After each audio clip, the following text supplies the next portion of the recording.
Bonjour, bienvenue sur DigiSchool. Je suis Ali Rachini, votre enseignant en chimie physique niveau bac.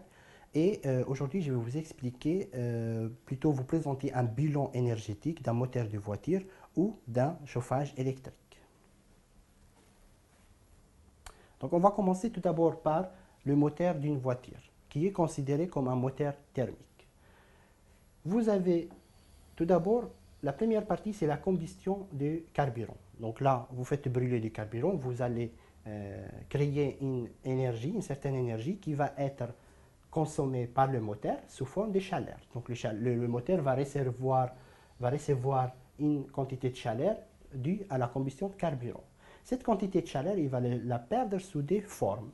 Sous forme d'un travail, il est négatif parce qu'il est perdu par le système et qui va faire marcher tout ce qui est mécanique dans la voiture, donc les pistons, l'arbre à la cam, ainsi de suite. Et une deuxième partie qui va être perdue par le moteur sous forme de chaleur.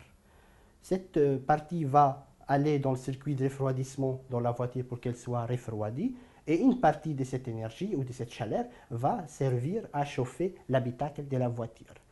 Donc, pour résumer, un moteur va recevoir une chaleur, donc c'est positif parce qu'il reçoit la chaleur, et il va la perdre sous des formes, sous une forme de travail, parce qu'il va faire marcher du système mécanique, et sous forme d'une chaleur qui va servir en partie à chauffer la voiture, l'intérieur de la voiture.